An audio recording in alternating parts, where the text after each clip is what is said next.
Welcome back to the Expressions Podcast, everybody. I'm very happy this week to welcome our guest, Marc Hauss. In wrestling, he's been one of the guys that I have watched for a while, and he disappeared for a while, and now he's back, and we're going to talk about that. We're going to get into how his creativity is so unique and what he does is so different from a lot of people, because I think that's true, whether he does or not, but we're going to find that out, and it's going to be a great conversation. So Marc Hauss, we're going to call him House tonight. We're going to call the other Mark. The other Mark. Just so we don't mess up. And of course, we've got Sean back with us tonight. Before we get to talking to House, we're going to go talk to Sean and the other Mark for a quick second and just say hi. Because it's been a while and I miss you guys. So Sean, I know you've been busy. You're doing all kinds of stuff. What are you up to? Yeah, dude, I've been like hella busy. I've just been, working on the car. A buddy of mine comes back. He works 2 weeks on, 2 weeks off because he's a paramedic of some sort. He works out in, I think, Mark's area. I'm pretty sure he's flying planes and doing God knows what. So I had a whole weekend where we just like hung out and we just did a bunch of car stuff, took some photos, met up with some other people. So it's been a busy weekend recently, and then I have a huge list of shit to do this week. So it's piling up, and being, a single dude and, running around this much is a lot. And also sushi. Great. Thank you, Robin. Just got my dinner delivered. Love that. Thank you. Hi, Robin, by the way. Robin was another guest on our show one time. I was just thinking that. We had Robin on. Yeah, I was just going to say, we had Robin on too, I think, right? Yeah. So in between conversations, Sean will be on mute as he slurps down his sushi. Yes, tonight. I have my mouse already on the mute button, ready to just chow down, dude. I haven't eaten a goddamn thing all day, and I apologize in advance for not talking. Don't apologize. You enjoy it. Enjoy it for all it's worth. Awesome. And the other Mark, how you doing, man? Doing excellent. Home from BC. The last show we recorded, I was in BC, and I think it was after. Yeah, it was after I shot the wedding. So that was fun. So I'm the rest of the week sort of solidified. Sean, he's enjoying that sushi. Solidified why I'm now a retired wedding photographer, because I fucking hurt. Oh, really? I am too old to be I was at the chiropractor today, and he's like, dude, you're messed up. I'm like, I know. So almost 52 now, and trying to keep up with a bunch of 20-somethings at a wedding. Not yet another reason not to shoot weddings. So, but yeah, it was fun. And I mean, as I said last week, the scenery was epic. But I think after we talked last week, I had rented a car, and we did like a lot of touring around the Columbia River area, or the Columbia Valley area of BC, where we were up in the Banff and Lake Louise. We didn't stop at Lake Louise because you can't. There's nowhere to start. There's nowhere to park a car at any time during the summer in Lake Louise. You just have to keep driving. So, yeah. So, but it was gorgeous. It was absolutely beautiful, and the travel back was completely uneventful. Out of 6 different flights to get from Thunder Bay to BC and back, we picked up only 10 minutes in delays on the last flight, and that was it. So everything else was completely awesome. Yeah. Well, I wanted to play some taps for you. Little sad music for the loss of our I guess our guest host that we didn't really know we had. He was the unknown host. The unknown host. So maybe you can tell the world what I'm talking about. Yeah, well, anybody who's watched the podcast has known that right here there's a fish tank, and it's been there in every episode, and this is the first episode that there's only water in it, because my fish Mick, when I came back, he was floating up at the top with X's for eyes, and that was it. So my $4 Tetra, I had to flush them and whistle taps, and it was good. So Mick, you will be remembered, and there's video evidence that Mick existed. So yeah, you'll see a little thing dark. Now you just see the bubbles going up there. No Mick. Jeez. Oh, I should probably elaborate though. He was one of 4. It was all the members of Motley Crue, but Vince, Tommy, and Nikki had since passed on, and it was just Mick. And every time I tried to introduce somebody else, he just killed them. So Mick was always the aggressive one. He was the aggressive. He was a right nasty fish. that Mick, he was just nasty.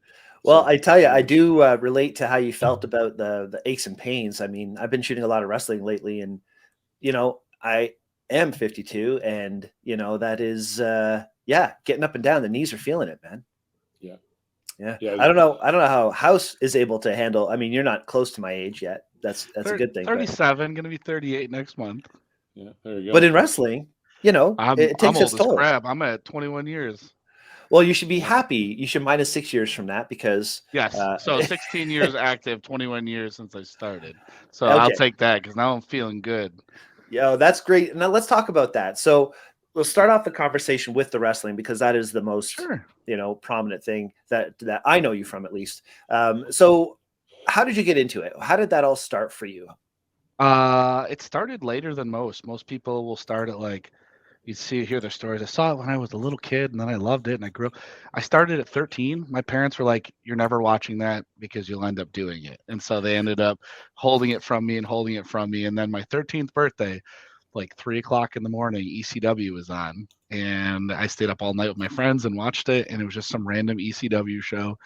And I was hooked. And my parents like, oh God. And I got into backyard wrestling and then was the kid who wore the t-shirts every day, watched every pay-per-view, watched everything, and just would eat, sleep, breathe it. And then when I got to be of age, when I was about to go to college, actually, my backyard friends and I, we went to some random ring with this guy named Tiger Smith and Johnny Swift, who are just awful. And they basically took money from kids that didn't know what they were doing and quote unquote trained them for 20 minutes while we then gave us a ring to use. And it was a boxing ring in the back of a dance studio. It was horrible. But from there, they're like, oh, we think you got some chops. And they brought me over to this place called RCW. And that's where I had a tryout. And then I got in. And the rest is history for that. I mean, ask away with whatever part of the history you want. But that's kind of where I started, was this little samurai dojo. It's the same place that Brody started it. Really? Or one of the places, yeah. So if you watch his little documentary from WWE, RCW was the place he was talking about, the samurai martial arts. Okay. That's where I wrestled. Right on. And how long were you there? A couple of years. I mean, I wasn't around long. I bounced around. It was unfortunately one of those situations where I was really good at selling tickets. So out of 75 people, I sold like 30, 35 tickets, thought I was a star. Bounced around to a bunch of places locally, and just people had a bad taste in their mouth for me because I was pretty arrogant and thought I was the greatest thing ever, and I was god awful. So I bounced around for between RCW, this place called NEW, and I did what's UPW was NWA Upstate at the time with Mike Rosario. Those three within like the first 5 or 6 years of my career, really just kind of floundering, doing nothing, and then I remember the break for me was there was a place called Pier 6 Wrestling. They needed trainers because the people they had weren't working out and they were going to shut their doors. And I faked it till I made it and said, I'll do it. I know how to train, having no clue what I was doing. So I called up, at the time, Colin Delaney had just finished his stint with WWE. He didn't really have anywhere that he was training or doing anything. So I recruited him as the face of Pier 6 Wrestling training, and then I kind of tried to do the legwork behind the scenes so we didn't have to. And at that point I was like, all right, if I'm going to do this, I got to take it seriously. And so then I started studying tape, picking brains, driving hundreds of miles a weekend. I spent I went back, Brian, and like the past year or two and did the math with the amount of seminars I did. I probably got $5 to $10 grand in seminars, just traveling everywhere and doing every seminar and getting trained by seminars and by picking people's brains, because I was like, if I'm going to do this, I'm not going to take people's money. I'm not going to steal from them. I'm going to do this the right way, and I'm going to learn how to do it. So I went out and hustled and busted my butt everywhere to be able to learn to give to these kids, because I didn't want to steal from them. That's awesome that you did it, because there's a lot of that, as you've ran across when you first started. Right? Yeah. And I know for a fact that one of the things I like the most about pro wrestling, and as you can see, I am not a pro wrestler, just make it clear. And I have to say that because I have so much respect for what you guys do. I would never profess to be that guy. You know what I mean? Anyway, long story short, just seeing what you guys do, the work ethic, and the anything from showing up at the arena or wherever you're wrestling and shaking hands with everybody and saying hi to everybody, making everyone feel welcome. whether you're a fan, whether you're helping out behind the scenes. This is like a code in wrestling, I find. And maybe it is a code in a lot of cases, the handshake and things like that. So the respect is always there. But when you're going from place to place to place, you have to make enemies, especially when you say, as you do, you had a bit of an arrogance to yourself and you had, some bravado. Did you ever find it hard to gel with the locker room, so to speak? Because I know locker room is a big part in any organization. Not really. I mean, to be very honest with you with that, is that if there was locker rooms that didn't like me, they just didn't book me. And if there was people in the locker rooms, they just wouldn't talk to me and I wouldn't know they had an issue. I mean, really, pro wrestling is like a drama camp sometimes. You find out through the grapevine through 17 other people that somebody's got a problem with you because you wore a green shirt or you said brother in the wrong tone. Like, you don't really get people that confront you too much. There's a couple that do, which is great, and I appreciate that. But most people will keep it to themselves and talk to their circles, and their circles talk to their circles, and then you find out 6 months later that someone hates you because of something you had no idea, and you thought you were friends. And you get that all the time. But for me, it was one of those things where I probably had a bunch of people who didn't like me. I found out when I retired for the 6 years that a lot of people had an issue with me, but no one wanted to say anything, or they just said they had a problem with me and really didn't, just to be able to use my name for whatever reason. But when I came back, I kind of just got in the locker rooms and did everything I could to help people and tried to stay back humble, not about me, it's about everybody else type situation. But no, enemies, I mean, maybe a handful of people that had issues with me, but I talked to them, confronted it, and figured it out. When I first met you, obviously it was in Barrie Wrestling. You came there for a while, and the crowd freaking loved you, right? I mean, you come to the ring, whose house? Mark's house. The whole crowd would go nuts. And then you came back, and the pop was awesome. I loved seeing you. Like, it wasn't even skip a beat. Nope, not at all. And there was so many more people, and it was just great to have you back. But being gone for such a long time, first off, why? Why did you have to stop wrestling? Why did you have to retire? So, multiple things. First, it was I had been going, I'm not kidding you when I say this, and I've talked to you about this, Brian. I was doing, so my average week, I was working a 40-hour week. So Monday, Tuesday, Wednesday, Thursday, I'd work an 8-hour day. Then I'd get in the car and I'd eat dinner while I'm driving to training. And then I would go from training from like 6 o'clock at night to like 10, 11 o'clock at night. Then I would leave there and then I would go to a private gym with a trainer that would help me out till about 12, 1 in the morning, flipping tires and doing all this crazy stuff. Like, here's a weight vest, do 100 pull-ups until you pull up and die. Like, crazy stuff. And then would get home and it'd be like midnight, 1 o'clock in the morning. Then I'd finally eat like my last meal. And sometimes I would try to get podcasts in there or send out merchandise and stuff. So I was sleeping from like 2 o'clock to like 6. And I was doing this 4 days a week. And then on the 5th day, I'd work 8 hours or take a half a day, and I would drive somewhere and I'd wrestle legitimately every Friday, Saturday, and Sunday. Most of the time it was me driving alone because people didn't want to put in the time like me that I was around at the time. So I was doing minimum 500 miles a weekend. Most of the time I drive from Sunday from like New York City through the night to get back home to drive right to work and do it all over again. I did this for years. And I was burnt out. I was hurt. I didn't recover. So what ended up happening was I got hurt in 2015. I blew up my knee. I ended up actually blowing it out, and I wrestled one of the PWE shows. I don't know if you were there for PWE before it turned into Barrie. Yes, I was. But I came in, and my first match that I wrestled there, I actually had my ACL was blown out. You would have never known.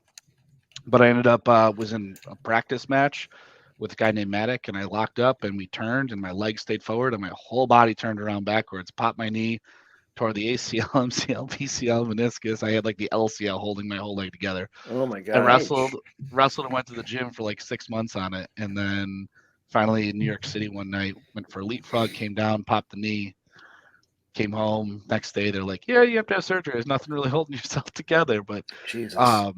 Even then, like, I had surgery, and I've never had surgery before in my life. And As soon as I woke up, I tried to hop out of bed, and they're like, and I can tell you there was about 10 days later, I was back on the road.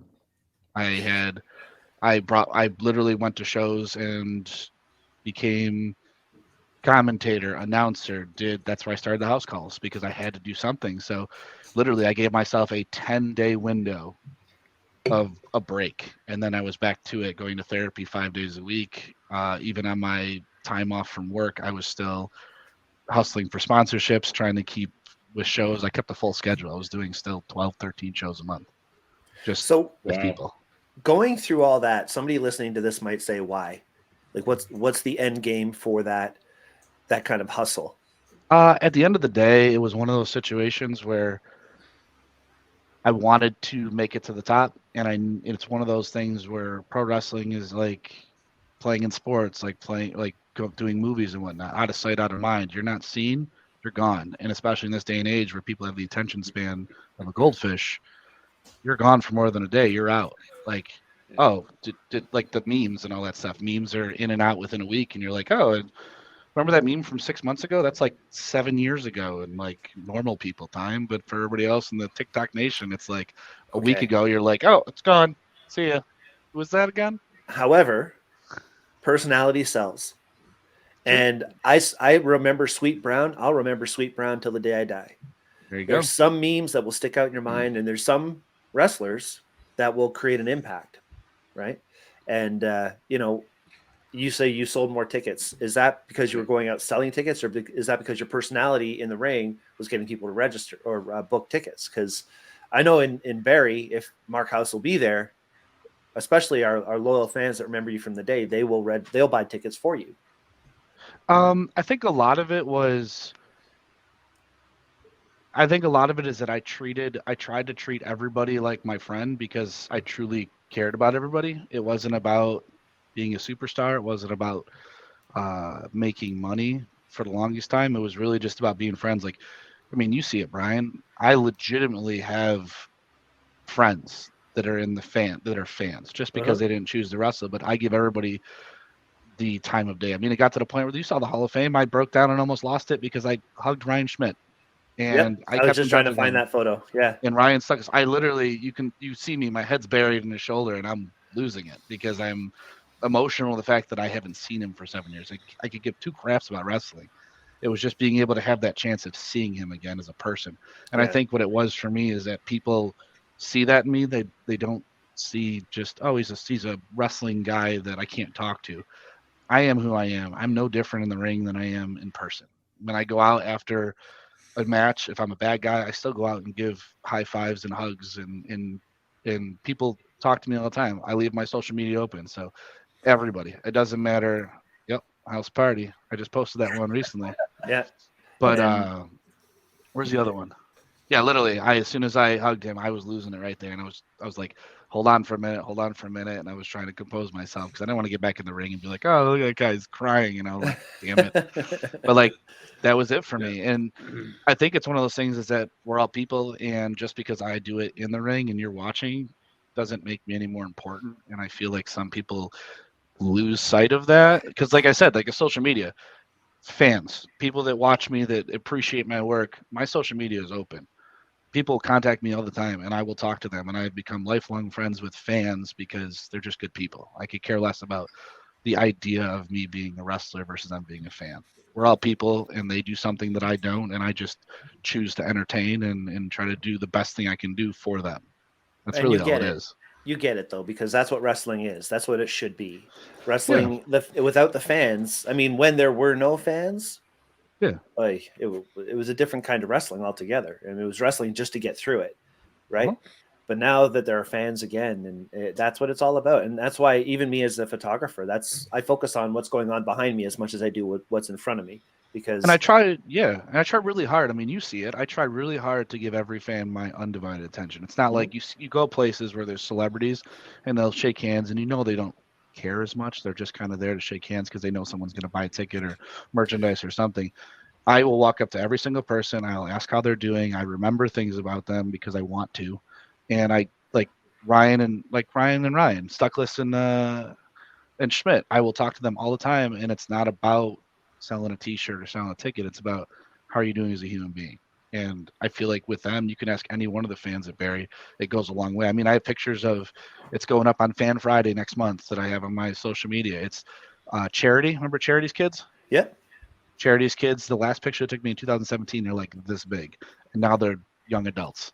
And they took pictures side by side, and it blew my mind. And I was like, that's the type of like bonds I try to build with people. Those are the things that mean something. Absolutely, for sure. I think you're talking about, I mean, it's wrestling, but it's every walk of life. Anytime there's, I don't know whether you would consider yourself a celebrity or not, but in the circles, you've got fans, right? So anytime you're a person that has fans, the fans can meet you. Like how they always say, never meet your heroes, right? Because if you're going to meet your hero, like say your hero was Tommy Lee from Motley Crue, you hear rumors that he's a dick and he doesn't talk to the fans. And now some of the situations, obviously, there are times when you don't want your fans around you, but and again, granted that he can't go anywhere, like an airport, a restaurant, he's probably mobbed, and I get that. But you also hear a lot of stories about a guy like Keanu Reeves, who apparently is one of the most stand-up, nicest guys in show business.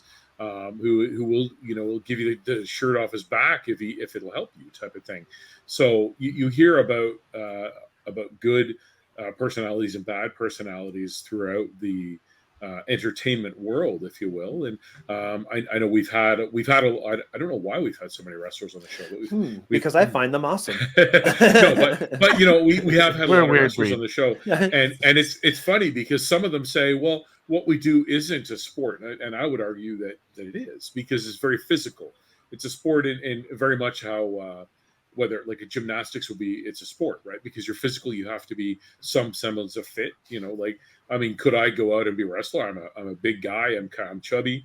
Could I be a wrestler? Well, probably, right? But I wouldn't have the fitness or the stamina to do a match, right? So I would need to build that up. But it just becomes that you've got these heroes that you want to meet, and you want to have these athletes that you're looking up to and that people pay to come and see. Like you were talking about selling more tickets. And I thought, well, that's from a venue perspective, you're the wrestler they want in the ring because you were selling those tickets, whether it's under false pretenses, like you said, you sort of fool yourself in the beginning, or I don't think that's the words you use, but you were out there hustling and you thought, I'm bringing the people in. Well, and if you were, then that is that point of pride, that's what they want, right? A wrestler has to be larger than life and seem a little big on the screen, like, yeah, I did it. And that's okay from the wrestling point of view. But when, obviously Brian has invited you here, so we know you're genuinely a nice guy, because Brian hasn't invited anybody on the show that was going to not be a nice guy. Well, except for maybe Brian. Me. Except for me, maybe. But it's, I love hearing you talk, that you connect with your fans and stuff. Because for me, I mean, there's a few stars that I've interacted with on social media, and every now and again, one of them will throw you that bone, and they reply to your tweet, and I've had a couple of celebrities reply to my tweets, and I'm like, hey, look at that, or they share. I mean, Alice Cooper shared one of my pictures from one of his shows, which was like, oh my god, Being on both sides of the coin, like I understand what it's like when you meet the celebrities and all that, and like when they don't give you the time of day. When I've had those bad experiences, I'm like, I never want to be that. I don't care how tired I am, where I'm at. Like, I understand, like, if you're creepy and you come to my house and you knock on my door and you're like, let's get an autograph, like, yeah. But like, I go to shows now and it's stuff where it's like, I went on a show, Chinlock Wrestling, over in, where is it, Kingston, this weekend. And there was a couple kids that walked up and they didn't have any money, and their parents like, oh, next time I have 8x10s laying around. I don't mind eating, a few bucks here and there to be able to take care of those kids, because I remember like how much that means. Where people now are like, I understand, like, if you're going to lose money and you really can't, but it's like, I try to give free stuff out to people. I try to take pictures of everybody. I say, hey, tag me on stuff. I'll put you on. That's why I do Fan Friday. I do on every Friday. Anybody who's bought merchandise or anybody who's taking a picture with me, regardless of buying it or not, you take a picture with me. You send me a picture. You give me your name.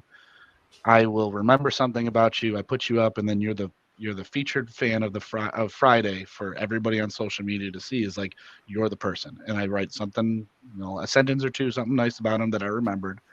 just to make them look like $1 million, because it goes a long way being a fan to be like, oh, you cared enough to put me up there. And I mean, it takes me 2 seconds to do, and it means something to me, but it means something to them way more.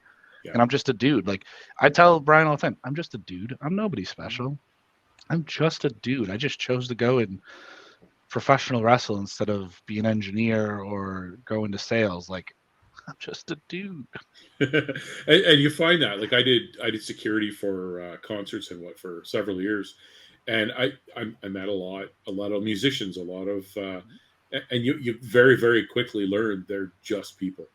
We're just people. I think There's that's what we have about to us. we have to remember that though in life. Everybody has to remember that humans are humans. That's it. Every human is as nasty as the other. Every human could be as nice as the other. It's your choices that you make. So what I find though is the wrestling world has a lot of very genuine people that will step up and say, no, I don't think that's true. Or, we'll call you on your shit if you've got shit. Because they can take care of themselves. So what do they have to lose? You know what I mean? Nothing. Yeah. If you don't like what they have to say, well, fuck off. Who cares? Right? I mean, and our word is our currency for the most part. That's right. That's right. And if you're booked back at a place for a lot of consecutive times, then that shows a lot about your character. Because if you're a dick and you cut out on jobs and you're not good to your promoter, then you're not invited back. I mean, it was the fact of calling Sean after 6 years and be like, "Hey, man, is there an opportunity?" And he was like, "Yep." Not even a question. Like, I never made it big, but the thing was is that I did enough to build a genuine reputation with a lot of places that all I had to do is say, "Hey, I'm coming back," and then all of a sudden my schedule went, and I'm booked on a very regular basis. I mean, a lot of people are struggling to get bookings, and I'm like booked out for the next 6 months solid. Awesome. Because all I had to do was call places and go, "Hey, I'm back," and they're like, "We trust you. You're a good person. We'll put you in a good spot. Come good on to down." Hear. Good to hear. Yeah, I'm glad to hear that. That's awesome. So go ahead, Mark. I was just wondering. So after all of the injuries and everything, and then you were out there promoting and like I'm imagining House Call, that was a commentary piece. So what it was, that was? It was I needed to figure out something, and at the time there was only like 2 or 3 people doing it. Kevin Owens is one of them, but there wasn't many. And all I did was that people want to see what goes on in real life. So what did I do? I did a vlog of commentary of in the car driving, this is where I'm going. Then I would get highlights of my match. I mean, originally it started off with me just giving my thoughts on things that are funny and things that are amusing. Like the first house call I did, there was a match where this guy jumped off the top rope and was trying to jump through a table, but ended up doing something, but he put himself through a table instead of the other person, and it looked kind of silly. So I took a video of it, and I was like, I put the Benny Hill music on it and like had him fall through it, and it was like, oh, this is ridiculous. And I just started doing that, and then the more I did it, what I would also do is that this is how I made a lot of friends, is I would go up to somebody newer, generally someone newer that needed a little bit of a push for confidence, and I'd be like, hey, who are you? Where'd you come from? Like 30 seconds to a minute. You're on the house call. Tell me something about you. You did a great job tonight in your match. Want to give your social medias? Put it on the bottom. It wasn't much, but it was enough to get people to be like, oh, and then people started wanting to be on it. I'd go over to fans. I'd talk to fans and tell them to give them my 2 cents. I would, afterwards, I would show a little bit backstage that I could without giving away too much. I'd show us at the restaurants or driving in our cars on the way home, but it was a completely unfiltered version of us from start to finish, from getting to the arena, going through everything, what we do afterwards, how we go home, meeting everybody, putting new faces out there, giving highlights of our matches, where I'm going to be next. It was just, I just made 72. I just made number 72 this week. Nice. So but it's like, you can go in, it's like 10 minutes and under, and it's me just putting over talent and doing stuff behind the scenes. But it was awesome. I love doing it. And that's what I ended up doing to kind of keep busy. And then it turned into a thing that people wanted to be on. Yeah. Oh, that's cool though. So now, what brought you back into wrestling? Where was the decision to get back in the ring per se after the injuries, and you're obviously recovered now? Yeah. What? And you alluded that you're younger than us, but you're older for a wrestler. But what was that thought process like, and why did you make that switch back into the ring? let's go back real quick because I didn't actually answer the original question for you, Brian. So I got hurt. I came back. I wrestled for a couple of years after I got hurt. It got to the point where I had so many nagging injuries I could barely walk. People didn't know this. I was hiding it, but I was like dragging my feet. I had a bunch of concussions. Like my body was riddled. I was doing so much, and then I got out of it. It took me a couple of years to heal, and we can probably get into this later, Brian. But I was in a relationship that just didn't work for me. We held on way too long, and it kind of forcefully kept me away. And then when I was done with that, I kind of sat down. I was like, all right, do I want to make this jump? And the question for you, Mark, is that one of the biggest reasons I wanted to come back is that by the time when I left, because my last match was Tyson Dukes in Barrie, that was the last match I had. At the time, I have a bunch of nieces and nephews, and some of them were not born yet, and some of them were very, very small infants. And over the years, I didn't bring it up to them much, but my family did, and they were like, have you seen this video? Mark did that. Uncle Mark did this. And so they started watching it, and they thought I was the biggest celebrity they've ever seen, but they've never seen me live. And I was like, I can't do that to them. I can't, because like, that's going to be it until their generation has kids.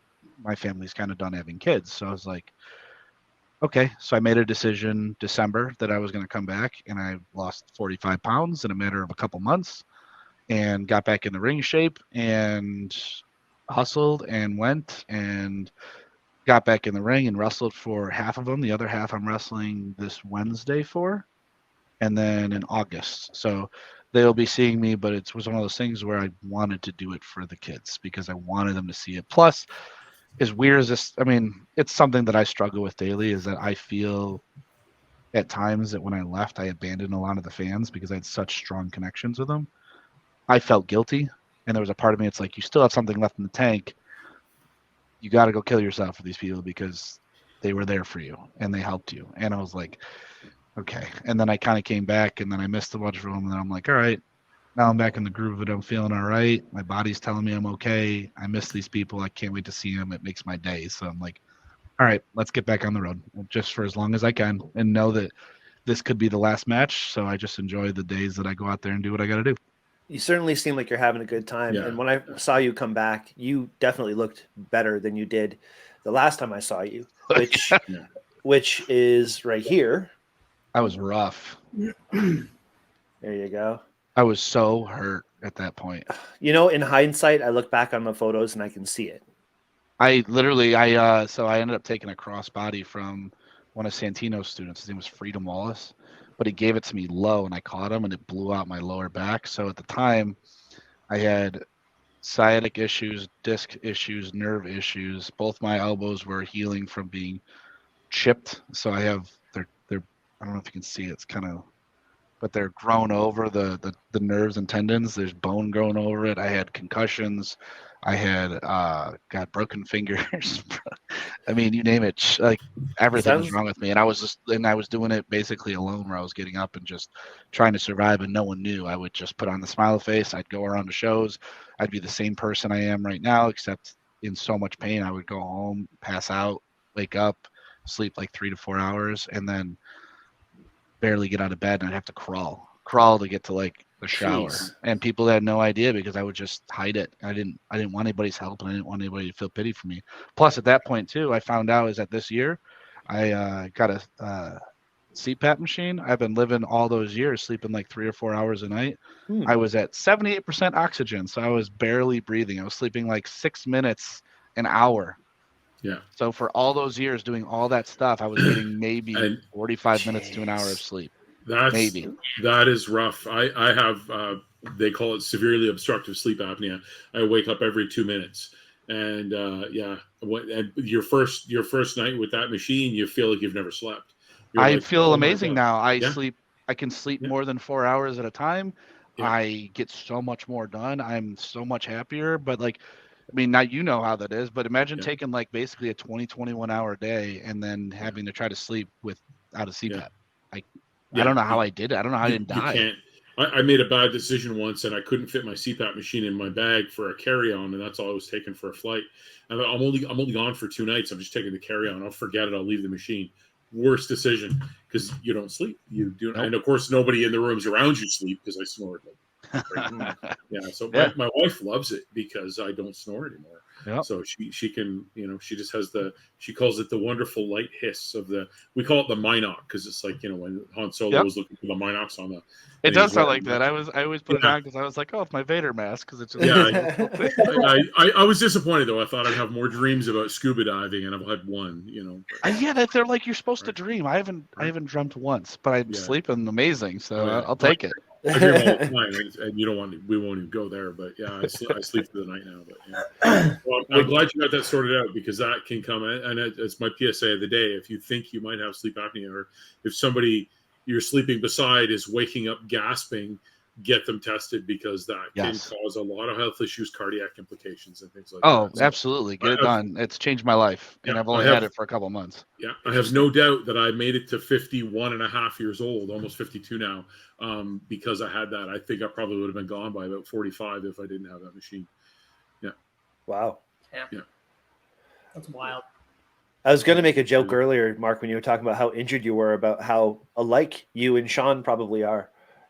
Maybe Sean doesn't have quite as many injuries. Well, I was a professional wrestler for that 10 days of a Caribbean cruise. If you remember the story. Yeah. Thankfully, you didn't wrestle anybody as the garbage man. No, I didn't. There was a guy on a cruise. He was drunk the whole time, and like day 2, he's like, "Hey, you're a wrestler," and I'm like, "No, man, I'm not a wrestler." And the whole every time he saw me, he's like, "I know you. You're a wrestler." And so finally, on like day 8, I'm like, "All right, you got me. I'm retired." And he's like, "You were the."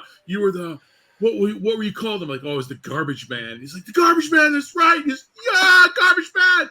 And he goes, "In your finishing move was, I pick him up and I throw him out of the ring. I'm taking out the trash." And, and he's like, the guy is just, every time he saw me after that, he's drunk. He's like, "Garbage man, take out the trash." And this is why I don't go on cruises. I want to go on a cruise. Well, but we'd be out, man. The guy become my wife and go, "Oh no," right? Because I jump right into character, right? "Oh, garbage man," right? And the guy's like, pick me up. He's bigger than I am, and he's drunk. He's like, "Pick me up and take out the trash." I'm like, "No, I'm retired." I think this is about the 5th time the garbage man story has come up. Yeah, on the podcast. Well, that's probably the 5th time we've had a wrestler on. So that's probably that's the garbage man. He's like my brother. We can arrange this. Let's do it. Let's do it this Saturday. Let's do it. We'll have the amateur, and just promise don't mop the floor with me until at least halfway through the round. Well, that is one thing. Just bring me up on the top rope and you just throw me, and I'll just land in the garbage can. It'll be good, easy. There you go. Problem solved. Mark will make it work. We'll make it a dumpster though, so I don't have to aim too hard. You don't have to aim. All you got to do is push. I'll jump. I'll do the rest. It is one thing though I got to give the wrestling world credit for is they do not let untrained people in the ring. Absolutely. Yeah, well, I would rather wrestle an imaginary bear, which I have done before, than wrestle someone who's untrained. Exactly. Who was the guy? It was the backyard wrestling, and they wrestled a rock. Oh, Psycho Mike. Yeah, Psycho Mike is amazing. He's so good. I never did go find those on YouTube. I should. You should. Backyard Pro. That's all phenomenal. Yeah, I agree. Okay, so you were gone for 6 years. Yep. One of those reasons was a relationship. Yep. How bad can somebody's will over you be, and how debilitating can that be when you have these desires, you want to do all these things, and yet there's this, and you know what, I know the story. We talked about this. We don't need to get into the whole thing if you don't want to, but I know that you were trying to do the right thing the entire time. And I give you a lot of credit for that. And finally, you're able to get yourself out of a situation. But briefly, how bad was that for you mental health wise? And what did you do to finally bring yourself to a place where you can make the change? Let's paraphrase as much as we can. Yeah, for sure. So I got out. I wanted to get back into wrestling. It was one of those situations where the conversation with us was, when you get out, you're out. And I was like, well, I kind of want to go back in, and then it was, no, it's one or the other. And there was kids involved, or a child involved, and I grew up in a broken home where my parents were divorced. So I made it my choice, or my my choice is that if I get involved with someone with a child, I stay because that's the choice you make. You don't walk away from that. So we stuck around too long, and then it got to a point where there was a conversation with the child, and then there was an understanding, and then but it got to a point where I'd say about a year and a half before everything ended. There was an unfortunate night where choices almost were made that were permanent, and then I thought better of it and went and went and decided to go get help and went to therapy and decided to go get a bunch of therapy for a long time. And I still, to this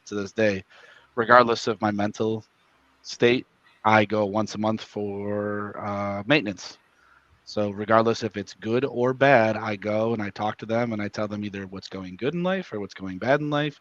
And even when I have nothing that I feel is bad, I will go in and have a conversation for good. And I will talk through a lot of the situations that are going good. And then it makes you realize either A, yes, it's a good situation, but it triggers this that could potentially be improved upon because there's always something to improve. Or B, if I have a good conversation, it'll make me feel positive towards the future because I have made such leaps and bounds. Because what I do now is that whenever I'm having a bad day, honestly, I know it sounds really weird, and I try to give this to other people as well, is that I put myself in the position I was at. So like if I was having a bad day today, I would go back and think of where I was July 10th, 2022. And I go, what were you doing then? And if I've improved even just a little bit, then I've succeeded. A lot of people will go back and they'll go back 10 years and be like, well, I used to do this or I used to do this. And it's like, great, we also do stuff. But last year, what were you doing versus this year? And a lot of times people will be able to say something positive like, oh, I got a promotion in my job, or, you know, I have new friends, or I'm down 5 pounds. Like most people aren't going to be like, I gained 50 pounds and I lost my leg and my job's terrible and my family decided. Like you're not going to, most people will not have everything go wrong in their life. They're going to be able to look at it and go, well, this got better. Even if something got worse, most people, when you give them that situation, will always find something positive that got better. And then people's mindset focus on that. It's like a lot of people I've talked to that have horrible mindsets that need help. When I ask them that question, 99% of the time people go, well, I did this better. That's the first thing they say, not I did this worse or this happened worse or my life's in shambles. They go, well, this happened, even if 10 other things are bad. And it gets them out of at least somewhat of the funk. I know it sounds silly, but that's like the question I ask everybody first when they're having a bad day. Where were you 365 days ago? Mental trick to bring you back out of that funk. Helps me. I like it. Yeah. I like it. You okay, Bear Mark? Everything good? Yeah. The other Mark. I'm Hauss. It's good. Sorry. All right, cool. Okay, so I'm glad you're back. And of course, the day you come back to Barrie Wrestling, at least, was a pretty big day because you joined a very exclusive club, of pretty awesome people who are the Barrie Wrestling Hall of Famers, of which I am proud to say I am one of, I guess you could say I'm one of. Is that the right way to say it? Yes, I've got the plaque. So yes. Where's my plaque? You didn't get a plaque? You got a little trophy or something, didn't you? No, that trophy. So pull back the curtain a little bit. That trophy was last minute because it was supposed to be used for some chili cook-off. So he gave me the chili cook-off trophy to use for the day, and then I gave it back to him. So I still don't have anything, and I think it's because I decided to come back and wrestle. I didn't get anything. So maybe you can talk to Sean. I would love to have something for my personal records for my future, but I don't have anything. I got a trophy I had to give back and then told, well, we're going to use you next month for a wrestling show. And that was the end of it. So I don't think I'm getting anything for my Hall of Fame. I think I'm just getting a thumbs up. I wanted but I would love to have something, even just like a piece of paper that says like, good job. Like I'd love something because I have everything saved in boxes for when I'm done. And I love looking back on that stuff. So if you can ask Sean, that'd be absolutely. awesome. I will absolutely talk to Sean. How dare he? Fucking guy. The guy gets a trophy that is destroyed on Canada Day by Clay, and he's trashing it, breaking it, and he won't give you an 8x10. I gotta talk to him.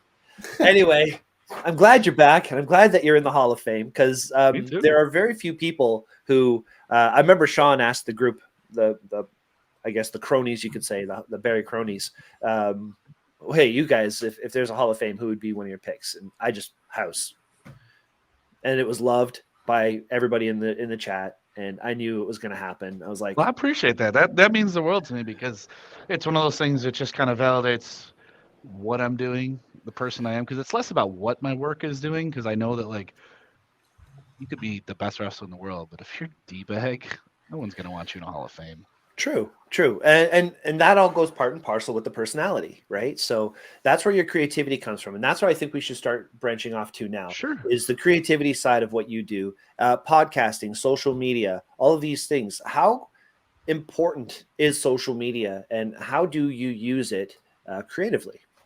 I mean, it's unfortunately, fortunate, unfortunate, depending on how you look at it, it is the lifeblood of everything now in 2023. I am more of a face-to-face, like texting. I would rather call you on the phone. I'd rather meet you person to person.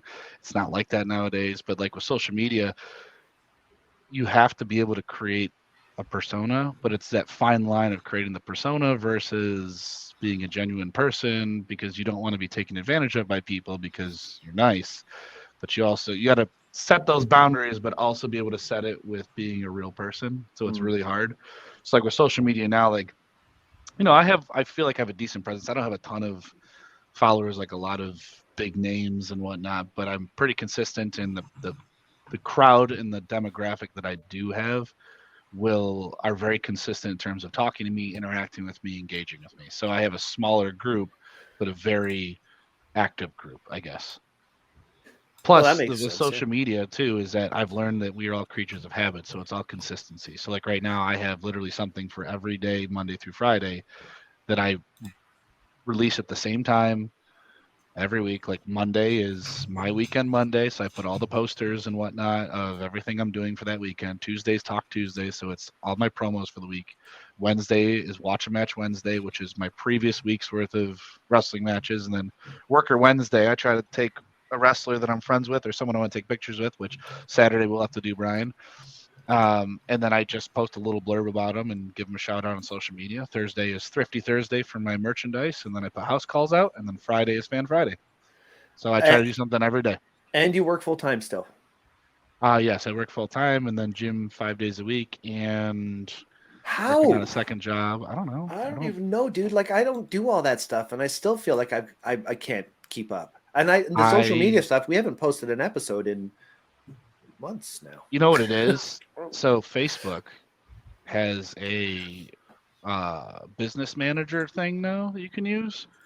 And what you can do is you can actually go on, click on the calendar, and preempt your entire month. So I'll go out and spend like 2 hours one random Sunday afternoon and post 90% of my content. And then when I get home on Sunday, I spend an hour and I upload my matches and then I edit my house calls and then I cut my promos and I post everything there. So by the time Monday comes around, I've spent an hour every Sunday posting everything out and then it's already done. So I don't have to do anything. It's already done.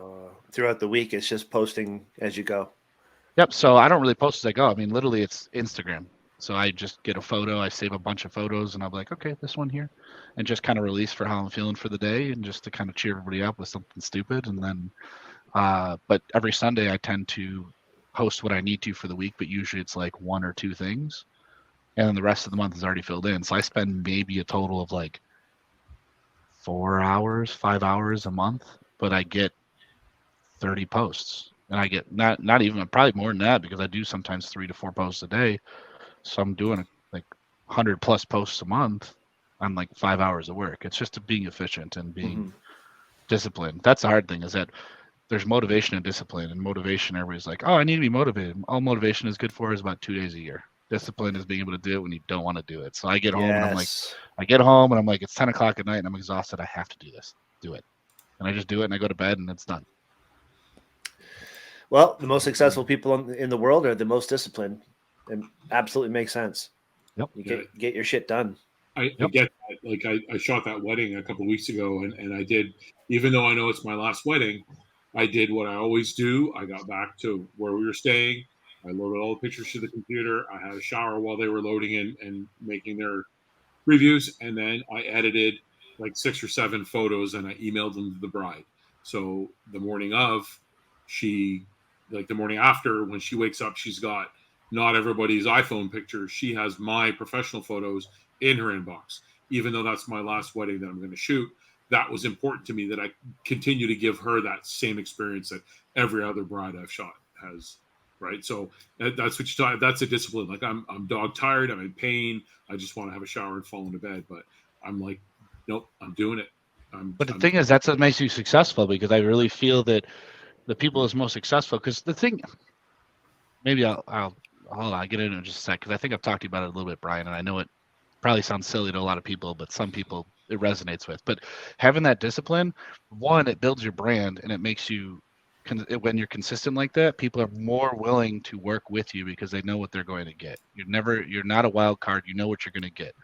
I will pay you more money, or I will use you over somebody else, Mark, because I know that you're going to do this, this, and this, and I'm going to get at least some pictures by the end of the night. Like, no matter what, I'm getting this. So I will pay you more money knowing I'm getting consistency than to pay somebody half the rate and not know what I'm getting. I'm not going to roll the dice. But like the thing is too, is like, especially with people's motivation and consistency, is nowadays, I mean, I'm probably going to get a little backlash for it because some people might not agree, but the world is a very easy place. I mean, it's still difficult. People struggle, but the idea of, for a lot of countries, being able to survive, somebody will find a way to take care of you if you ask. Somebody. There's always something out there. It's not like it was hundreds of years ago where, like, if you truly don't have a meal, you got to go out and forage it, kill it, something, or you just don't eat. Like, if you're sick, you're dead. Like, that's it. Yeah. And so people have gotten so comfortable where, I mean, even now it's like you have DoorDash and you have people to clean your house and people to bring you food. You don't have to cook anymore. You don't have to clean. You don't do anything if you don't really want to. And I feel like that the idea of a work ethic for a lot of people, not everybody, because there's a lot of people that still work hard, but there's a lot of people that don't have to, so they won't. And so discipline is one of those things that is slowly starting to fade away with certain groups of people because they don't have to. And that's where I think a lot of it is, like Mark, where you were talking about, is having that consistency. People really value that, especially if you don't have the discipline and consistency. You will look to somebody like that and go, I want to use them, because you know what you're going to get is something that you currently don't practice, and it goes a long way. Yeah, exactly. Right. So just again, just because I'm not going to shoot weddings anymore doesn't mean that I'm not going to, try and for another client. Like, I do a lot of work for local theater groups here. I've actually just got my second theater group now that wants to use me for their cast portraits and for some shots during the events. So I don't get those. I do because I love the people that run the groups, but I don't get paid for it. I do it for a love of the craft and a love of the theater. I even buy. I don't take comp tickets. I buy the tickets to the theater, right, to go see the play. So that's part of it. Now, if I wanted to, I could make that a side hustle where I'm doing portraits and potentially charging, but they know I'm going to get the service. So even though those theater groups don't pay me for the pictures, I get them their photos as fast as humanly possible, because even though it's a free service, I want them to have service like they've paid for it. Right. So that's important to me. Right? And as it builds that loyalty, it goes a long way. Even buying tickets, I'm the same way. I'll have people that will be like, oh, give me this or give me this. I mean, I've asked Brian, and I've just stopped asking Brian. I've literally stopped asking him, because there's gotten to the point where in the past I'd like, how much do you want? Oh. He would never ask for it, but I always offer. I was like, how much do you want? Do you want a free t-shirt? Do you want this? But I always try to give back to people regardless, because, Brian does a phenomenal job at what he does. He makes me look better than anybody else on the indies because of his work. And it's like, you're going to make me money here. Please take something. And he's refused it so many times. Yeah. But a lot of workers will be like, oh, sweet, what can I get out of you? And it's like, not even workers, people in general are just like, what's in it for me? If it's not in for me, it's so hard to find people that just want to do something for the sake of doing something and not have to be told, or, oh, look at me, I'm taking video of myself doing something, please praise me. It's like, I do so many things that people don't know, but I don't sit here and have to talk about it, because I know for me, that's what I do. Well, it's what you have to do. Yeah. Yep. But and that's it. I mean, Brian, you're always your worst critic. You're always your own worst critic, right? So I know Brian. I see him when you're talking about how phenomenally make him look and everything. He makes you look, and he's like, yeah, whatever. I can see the look on his face. I know Brian. But I mean, I am only the photographer I am because of Brian. He's Guys, the one I took classes at college and whatnot, but all of the tricks, all the technical shit that I know is because of Brian. I mean, I learned how to pose a portrait and stuff. Sorry, I had to mute Mark. He's talking too much. That's enough out of you, young man. Is it my turn, Mark? Should I start going? You can. But the point is that I know you're always your own worst critic, right? So always. I do it with myself. I'm always critical of my pictures and things like that. And half the time I'll be rejecting pictures of my wife, and she's the final pass through. She's like, no, put that one back. It's a good image. I'm like, yeah, but no. It's a good image. It's a good memory. Leave it in. I'm like, all right. It's a gift and a curse because it makes us better every day. Yeah. Because if you're not satisfied, it sucks because you never feel like you've made it to the top, but you always get better and better because there's always something to learn. We're never perfect. I find it funny though because I'm literally the least competitive person on the planet. Like my DM will call me. It's like, oh, this store is doing better than you. I'm like, oh, good for them. Hey, wait, am I doing better than I did at this time last year? And he's like, yeah. So going back to your previous comment, where were you July 10th, right? So is my business doing better July 10th, 2023 than it was 2022? And the answer is yes. Am I hitting projections? Not quite, but we're doing better. I'll take it. Up is up, baby. That's it. That's what hurt so much about the COVID situation for me, because for the first time in my life, I wasn't progressing. I was regressing. My pay was lower. I did less. I didn't do anything. And it really wasn't until 2023 that I actually kicked back in again. And a lot of it was because of these guys that I'm here in the podcast with, giving me encouragement and all these praises that I don't listen to and I slough off. I hear it. I appreciate it. But at the same time, it's not about me, right? It's about, like Hauss is saying, it's about giving back and doing something for the right reasons. And that's why I like doing what I do. I didn't get paid until 2023. I've been doing it since 2007. So you want to lease a T-shirt on you want at least one of these T-shirts on Saturday? You at least want one of those? I bought one of your T-shirts. I was going to wear it for the thing, but I didn't want to be a mark for that is an awesome T-shirt, by the way. There we go. And the cool part is that the guy who made it actually put Mark up here, and the suits and the diamonds is actually the wrestling ring.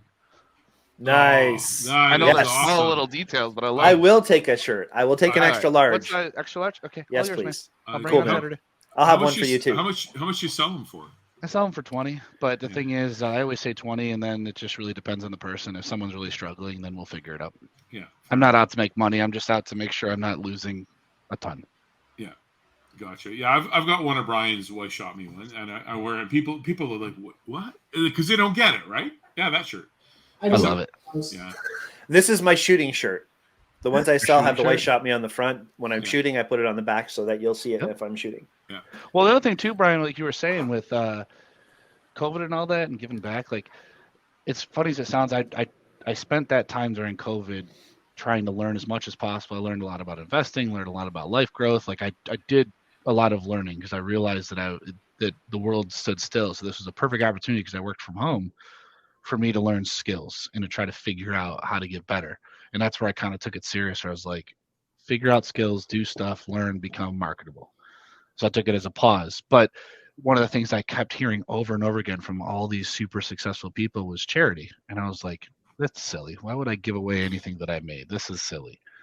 And it's funny because now 2023, the more I give away and the more I give people, the more the world comes back tenfold, which they say on all these podcasts and these videos and all that. And I thought it was a joke. I was like, this is nonsense. This is just a way to sell a course or a way to get you to buy something. And it's true. Like you've given away probably so much of your time in terms of photography. And, it's come around full circle where you are the godfather of freaking photography in that area. And I think that every single pro wrestler in that area would go to war for you, would fall on a sword for you because of what you've done for them over the years. And you just like, I'm just taking pictures because that's just what I do. And I love doing it. But you don't realize that you have like an army of pro wrestlers. It'd be like, mess with him and you got 100 of us you got to That's deal pretty with. cool. That's good because That's I've always true, been though. picked on and beat up when I was a kid, so I need that kind of protection. You got all of us. Like, seriously, it was one of those things where like someone was messing you, I'd be like, I'll be there in 4 hours. Oh, dude, you're awesome. Thank you. Just keep that in mind, Brian. If you ever move, right, you got 100 pro wrestlers like packing your house and moving your shit. No, you'd no, be no. moved in 20. We would probably move you in a couple hours. And Yeah, you know, I was gonna say 20 minutes, but a couple hours is. And probably you know, I would don't never know ask. how nice it would be. It'd probably be broken. Lots of stuff. All right, Brian carrying his camera bag and his computer. Yeah, just let me take my stuff. Actually, it's funny you're talking about that because when I shot Cornwall, Destiny Wrestling in Seaway Valley in Cornwall, and I brought my computer with me. I don't have a laptop, so I had to pack up my computer and bring it with me because I wanted to get them photos by the next day. I wanted to get them something, right? So, yeah, that work ethic you're talking about is important. And I'm finding it very difficult, though, especially considering, how many shots I have to take in each match, and the turnaround is becoming kind of tough. The Barrie Wrestling Canada Day ones, and I was working on them all day today. I've still got like a whole day worth to get through. So it's frustrating when I can't fulfill that. But it's one of those things, too, with us is like, at least the wrestlers, just pick your favorite one shot. Like, as long as we get one good shot, just as a wrestler's perspective. I can't pick a favorite. I'm the worst for that. So just pick one. It doesn't matter. If you can just get the workers one photo per match right up front, take all the time you need. Like, it's one of those things where we would appreciate one good photo that we can use. Yeah. Than to have, like, you sent me the picture here. Let me pull them up right now. I'm actually going to look at my phone. Or take the 6, right? Because that was something that when I did that wedding course with your day tripper, Brian, that was something, I think it was Gabriel had said that's what he does. And instead of trying to get like 100 images out, grab those 6 or a dozen, and do a couple of posts, do 3 posts, boom, boom, boom, and then it becomes like a game. I'll bet all the wrestlers will be like, "Oh my God, Brian posted it's my picture."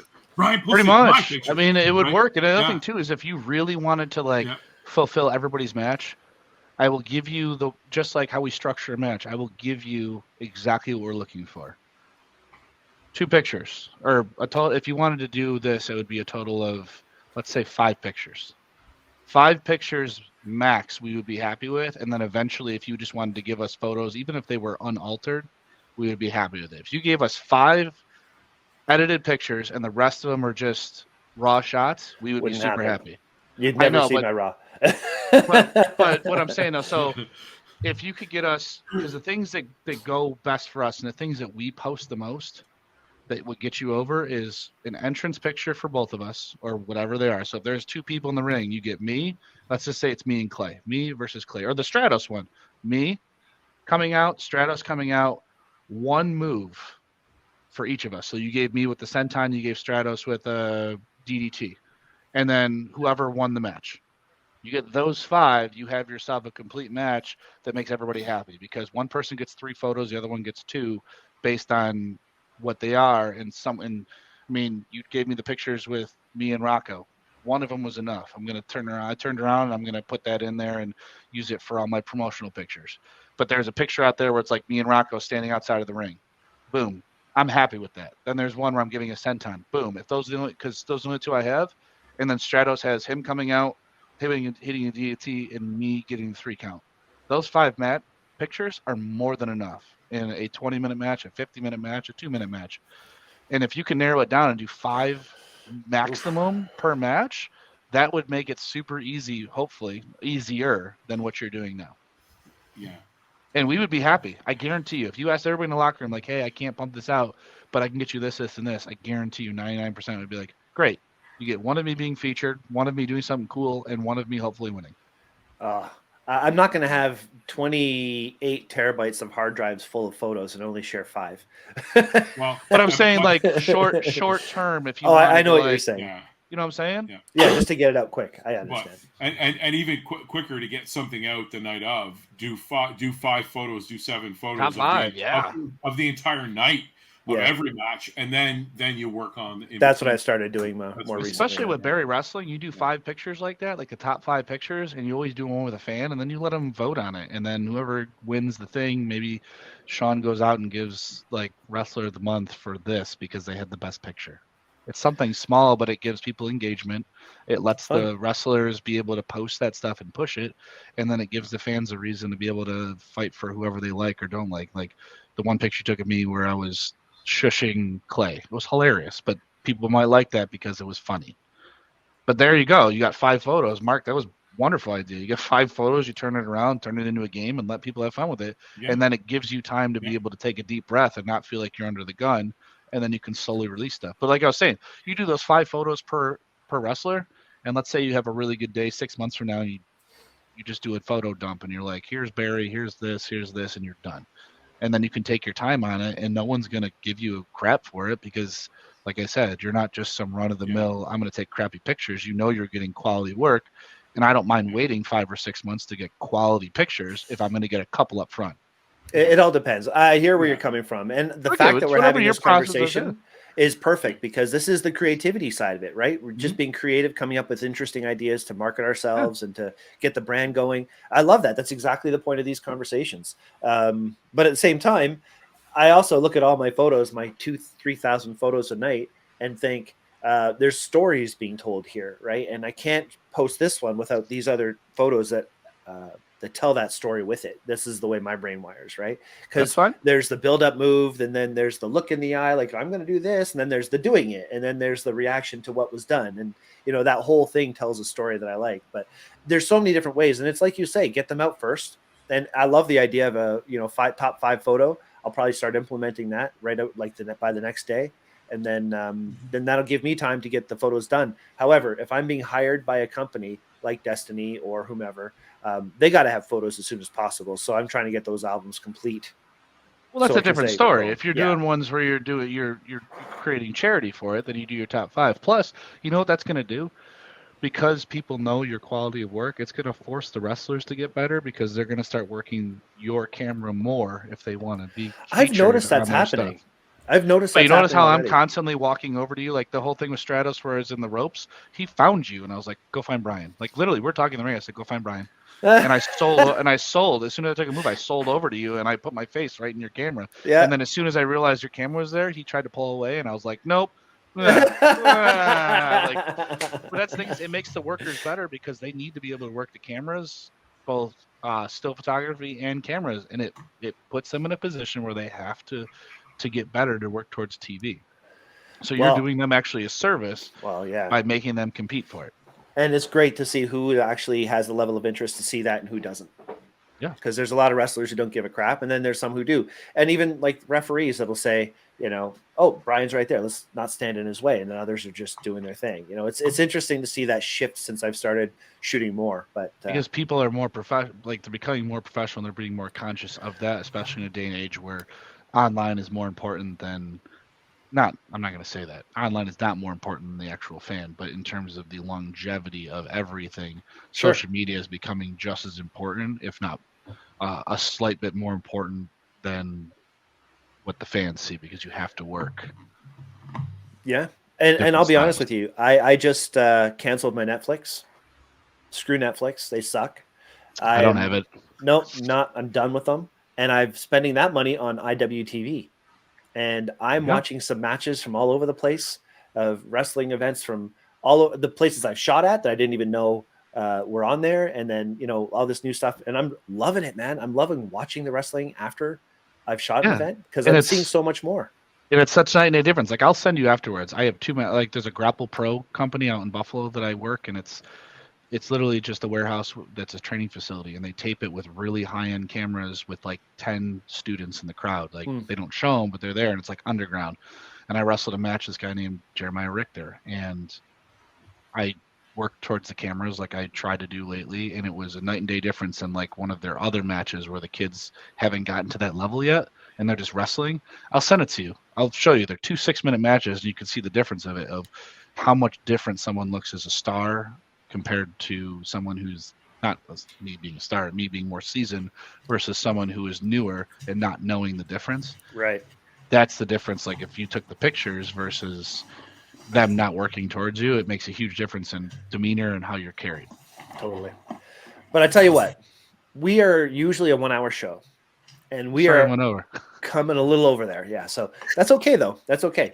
Because it's good conversation. But I do have a few questions I'd like to ask you before we finish up the entire conversation. Before I do that though, Mark, we've heard from you. The other Mark, we've heard from you a little bit. But Sean, you've been very quiet tonight. Yes, sorry, I'm just listening in. He's digesting all that sushi. I hope it was good, man. It looked phenomenal. It was fantastic. It looked good. From whatever I ate, I'm feeling pretty good. I mean, I'm gonna regret it, but I'm feeling good. Don't regret. Just feel great. Have you ever thought of getting into pro wrestling, Sean? No, you know what? I did. There was a time along many moons ago in a galaxy far, far away where I was like, I'm gonna be a professional skateboarder, and now I'm just hanging all my broken shit or leaving it somewhere in my office and all around the house. But I mean, there was a time when I wanted to, really push myself to become one of those guys you see on a magazine. But I mean, it's hard, man. Like, I beat the piss out of myself like every fucking week for the last 21 years. And it's, it takes a toll on you. But at the end of the day, I mean, like, I'm doing my last like fucking big, huge video part where I'm just going to fucking put balls to the wall. I don't care if I break shit and I fall and, fuck up my face, lose some teeth. I don't care.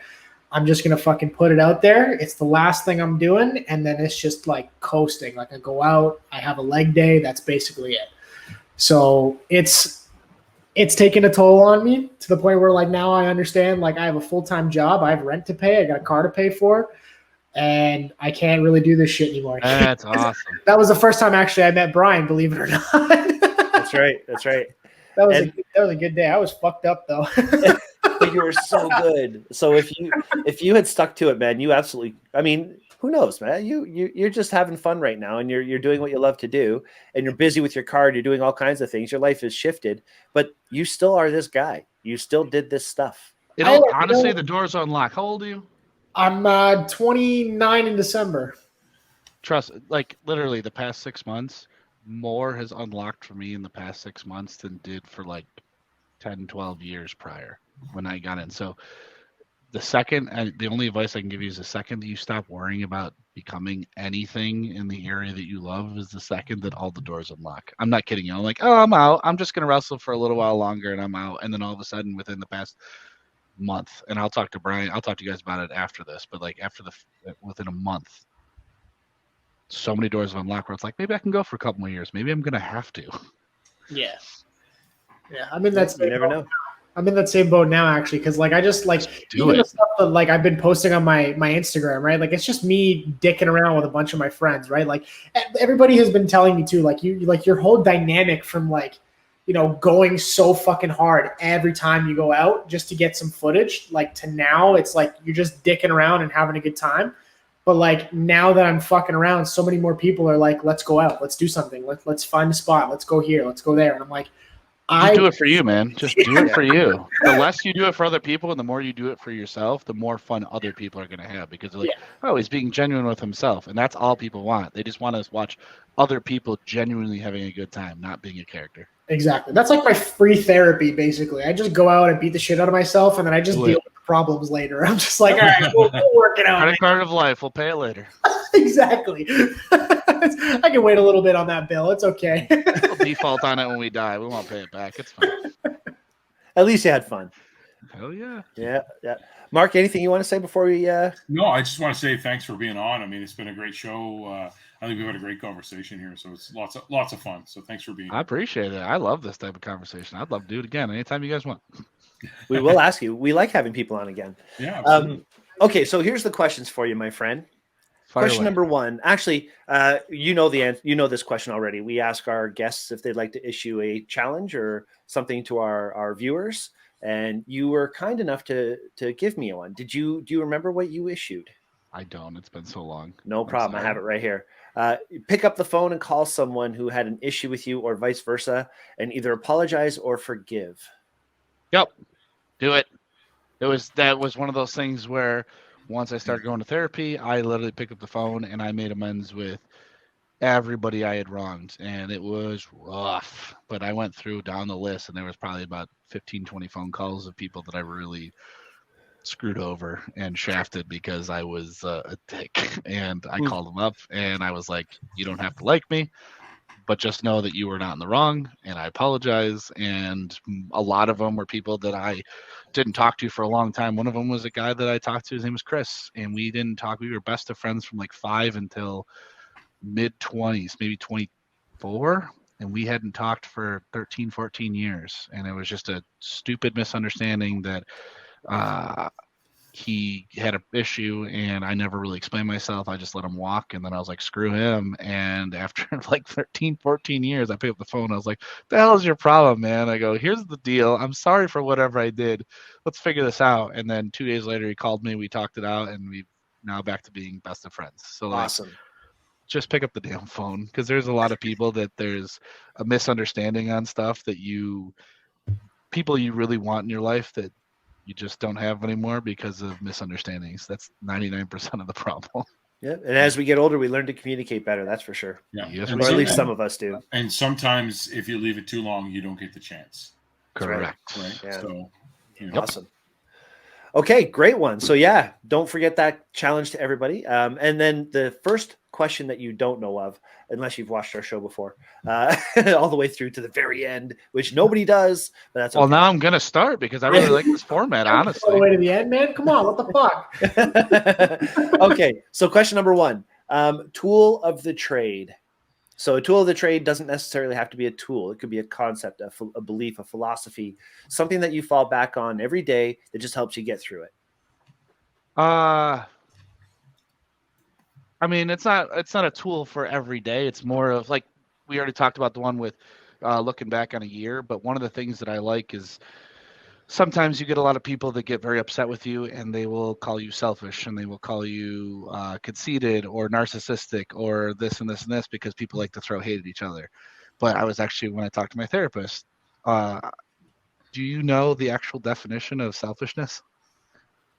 Oh, I love this. Words. I love words. I'm looking at Are it you gonna right look? now. Are you really gonna look it up? Yes. Google Hopefully I don't look stupid and the therapist told me incorrectly, but from what he told me, I never really looked it up. I just took his word for it, but it made sense to me and it resonated. Go for it. What was they that told interpretation? me is selfishness is doing something with the intent of harm. So the idea is that when people call you selfish, or when people will come, because a lot of times selfish is like the number one, I'll point a finger at you and call you selfish because you're doing what you want to do in life. Like, Sean, you want to go skate. But if someone's like, oh, you're not paying attention to me enough, or you're not doing this, this, and this, you're being selfish. So then I have to ask myself the question, am I going out and skating with the intent of hurting you because I'm choosing to skate? No, then I'm not being selfish, and that's a you problem. Figure it out.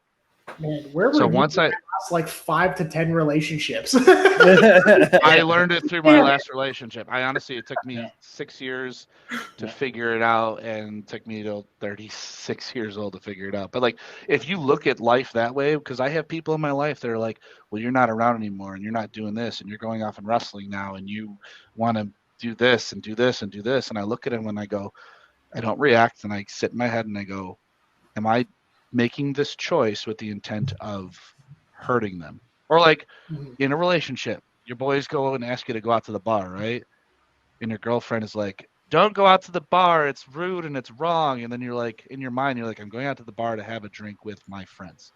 Nothing more. I'm not going out to meet anybody. I'm not going out to do anything inappropriate. I'm just having a conversation with my friends.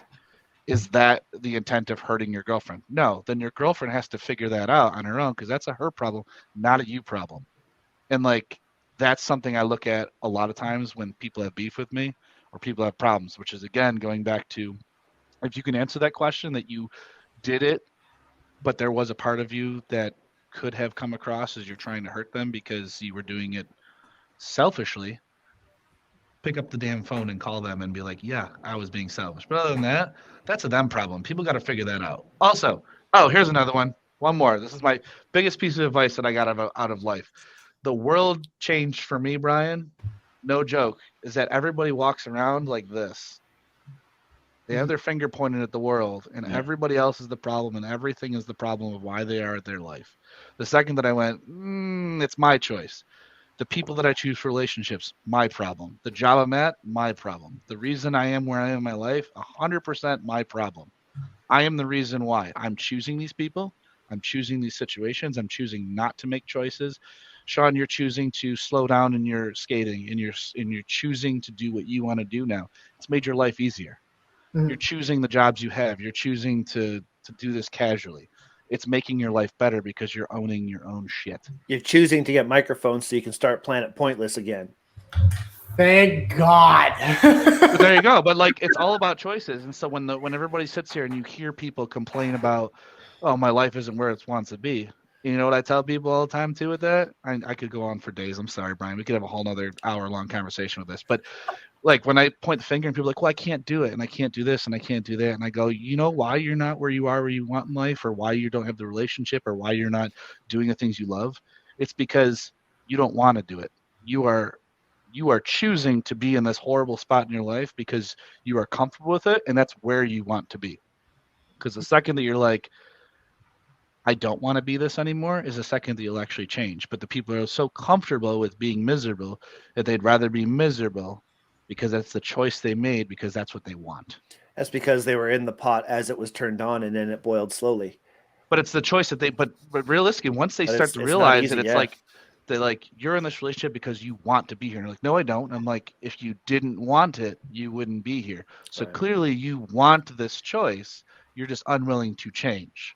It is a want, not a situational thing. And once people start realizing that, like, they have the choice, oh my God, then it opens your eyes and you're like, you don't want to leave this relationship. That's why you stay in this abusive relationship. You don't want this job. That's why you're staying with the job you have. Mm-hmm. Where has this man been, and why are we not friends for years? Sean, honestly, get a hold of me.